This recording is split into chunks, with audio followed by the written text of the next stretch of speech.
was basically forcing Matt to look at him naked. Please call the medic, this beat came to me on a stretcher. In the lab, I step to the mic and feel like I'm Dexter. I'm a man, dark world, but I'm still shining like treasure. Yeah, I got joy like ha ha ha. Wait, and I can't wear smiles, that's fake. Then I'm between love and strong. Hate clock says no time for mistakes. Ring the alarm, sirens go off, but I'm calm. My life resides in his palm. Submit to my pops, respect for my mom. Honoring both, so my life will be long. Third time is the charm of the third strike. How's it going out there, American truckers? Hope all of you are doing great, staying safe, and staying out of trouble. Welcome to Trucking with Old Snapper, and I am your host. I'm Old Snapper. If you're new to the channel, please like, subscribe, smash that bell so you get notified of new videos, comment, all that kind of stuff. I sure appreciate it. We're going to talk about Stevens Transport and a YouTuber that they had that was promoting them that turned out to be a nightmare. This was like 10 years ago, and some of y'all might remember this guy. Like, he was around. He was in the YouTube trucking spectrum for quite a while. I wasn't watching YouTube at that time, and I wasn't on YouTube at that time. He was the first person that I ever met that was on the YouTube thing. And at one time, I don't think the video's up anymore, but at one time I'm in one of his videos. Anyway, his name was Matt Weinberger or Weingartner or something of that. I know the first name was Matt, and the beginning of his last name was Wine. It was Wine something. Like I said, it's about 10 years ago, and I was at Stevens Transport in my second or third year at Stevens Transport at this time. I was leasing a truck for a moment. I was in the Alliance program at that time, and this guy kind of popped up, and I heard about him from other drivers. You know, I never went and watched any of his videos or anything like that. Like I said, I wasn't watching YouTube at that time, but I heard about him from other drivers, and anyway, ended up running into him on the yard at one time. We met in the driver's lounge, talked a little while. He did a little video deal, talking to me, asking me different questions about Alliance at that time, and then that was it.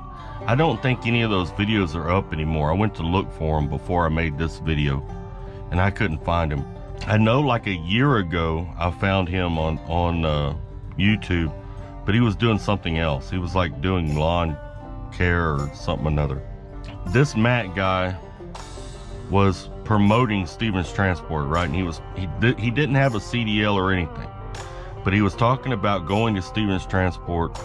And if I remember right, he was talking about coming to Stevens Transport for like a year before he actually came to Stevens Transport. And Stevens was pumping this guy up. You know, there was talk and rumor about him all over the yard. That's why you didn't have to watch his, if you worked at Stevens, you didn't have to watch his channel, and you knew exactly what was going on, because it was being talked about everywhere, all over the place. When I met him, my impression of him, I met him in the driver's lounge. I was on the yard doing the 90-day clearance sheet crap that you have to do at Stevens. Back then you had to do it on, I think now they're able to do a little bit of it online. Back then you didn't do any of it online. It was all done at the yard. And I was doing that, and I think I was getting a PM done on the truck, and just ran into this guy in the driver's lounge. He happened to be sitting on the couch in there, and I was a little more social at that time, so I was hanging out in there and ended up running into this guy and figured out who he was through conversation. Stevens had given this guy access to all the facilities there in Mesquite, to our terminal. So he was in the office, he was making videos from the office. From what I understand, he's making videos from out there in the driver's lounge. I know he made that one with me out by my truck, because we had walked out to my truck and wanted to take a look at it, and I showed him my truck and stuff, and we made that little video, and he asked me questions and stuff. But I mean, it was really weird, because at Stevens, you know, they got that security up front and stuff. You normally don't see anybody in there that doesn't work for Stevens, right? And he kept swearing up and down that he wasn't paid by Stevens or anything, and he probably wasn't. You know, Stevens is pretty tight. He was willing to do that stuff for free, they were probably going to take advantage of it, right? Fast forward, we hear that he's finally in truck driving school, all right, at Stevens Transport, which was about 3 weeks long, all right, three or 4 weeks long. And then we hear he finished his truck driving school, he got a CDL, he's out with a trainer. Now, I was a trainer, and I'm so glad that I didn't get this guy on my truck, because he turned out to be an absolute nightmare for Stevens, for the training department, and for the trainer that he had. The idea I got from him whenever I talked to him is he was tired of working out in the heat, because he had done lawn care and gardening and stuff like that for people prior to getting a CDL. That's what he was doing. And he was tired of working out in the heat and everything. He was ready for a job to be in the AC. But I could tell that he didn't want to be, he did not want to be away from home. You know, I could tell that just in the little bit of talking to him that I did, which there's a lot of students, probably 80% of the people that came through training, they wanted the job of driving a truck, but they didn't want the sacrifice of being away from home. I can't tell you how many students I had, like they got on the truck, they hadn't even been gone from the house a week yet. And their first question, I had one I picked up in Salt Lake City, they flew him in, and his very first question to me was, when do you think you can get me by the house? Like, dude, you just left home. Like, literally, you just left home. You can probably still smell your old lady, you know? I hadn't been home in 6 weeks. You know, you're worried about getting you by the house.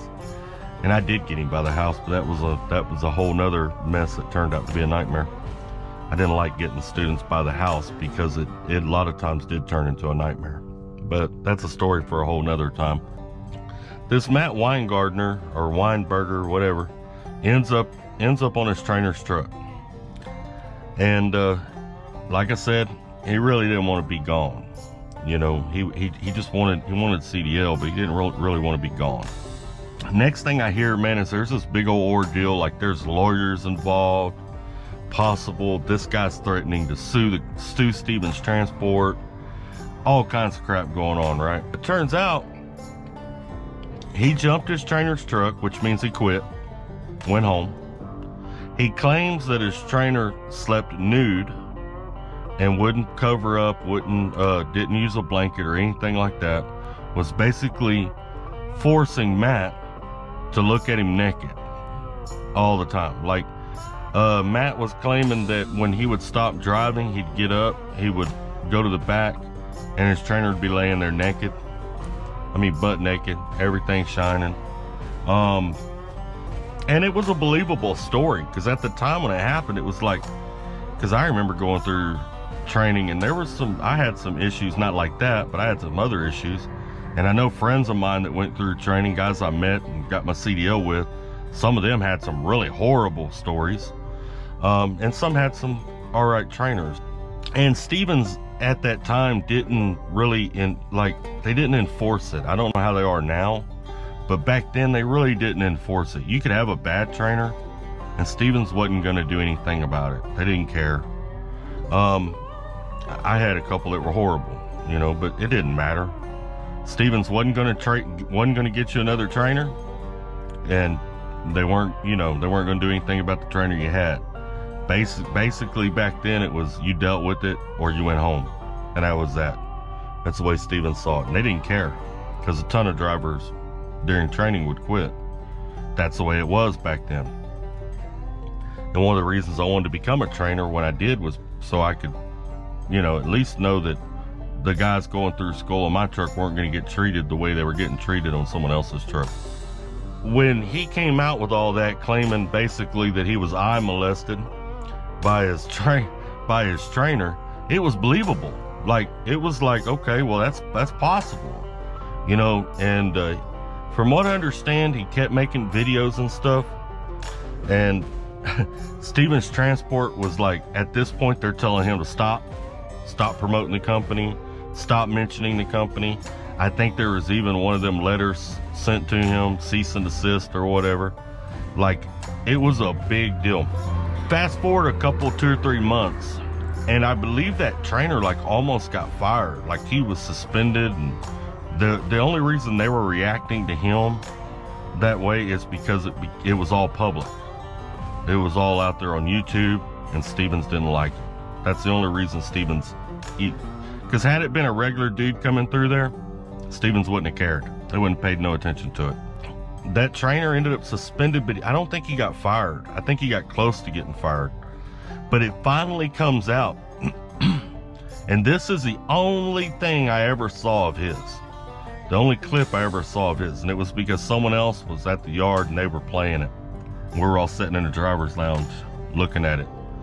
And he basically, and I don't know why, but he used to film from his bathroom in his house. I had no idea what the rest of his house looked like, but he used to film from his bathroom in his house. And he's coming out and he's admitting that he lied. He just really didn't want to be on the road. His trainer didn't do any of that, any of the things that he claimed that his trainer did. And he apologized to his trainer over the internet, apologized to Stevens Transport. And I think he was trying to come back. Like, I don't know if he went home and couldn't get his job back, and then he needed a job. His wife's telling him he's got to go to work or whatever. But I think he tried to come back, and Stevens was like, no, it's not happening. Which is really bad, because if Stevens Transport's turning you down, you can forget it. You can just forget it, man. I know people that rolled trucks at Stevens Transport still had jobs. So if you ever got terminated from Stevens Transport, or if Stevens didn't want you back, I mean, that was like, you might as well not even drive trucks, man. Like, check see if Walmart needs a night stalker, because you're done in the trucking industry. But they didn't want him back, you know, so they didn't bring him. And then he kind of disappeared after that. And from what I understand, his channel kind of shut down. He didn't do anything with it for a long time. Well, like a year ago, I got to wondering about this dude. So I went, now that I'm on YouTube, and I went and looked him up. And at that time, he was doing lawn care again, doing that type of stuff there in the Dallas area. And he was from Dallas, not too far from the Stevens Transport Terminal in Mesquite. That's why I used to come up there on a regular basis. But yeah, that is promotion gone wrong. Stevens Transport promotion gone wrong. Anyway, I don't know if any of y'all out there remember this dude. I don't know if any of y'all were around or on YouTube when that happened, when all that was going down. But it was wild. It was freaking nuts. It was actually my first encounter with anything to do with YouTube at all. Was actually through that dude. And I didn't get on YouTube till years later. I just got on YouTube a couple years ago. But I appreciate all of y'all for stopping by. Appreciate all y'all for checking out the channel. Don't forget to like, subscribe, hit that bell so you get notified when new videos come about. Y'all take care. Stay safe. Remember, we are all family out here, even if we are a little bit dysfunctional. Let's keep trucking. That's just how it go. I got some secrets, I'm shaking the game so they stay on their toes. Stay in your lane, how to stay on the go. I came to play with the pros and act like a rookie, so they overlook me. Then I double up again, none of their nose. None of them cold, they just got lucky but never adapted. So I'm to the one if it's coming to blows. My enemies cutting it close. I let them think that they got me, but what do you know? I had them beat before we ever spoke. I'm ready for smoke. I need to know everything, who and the what and the where. I need everything. Trust me, I hear what you're saying, but act like it's new what you're telling me. I'm curious.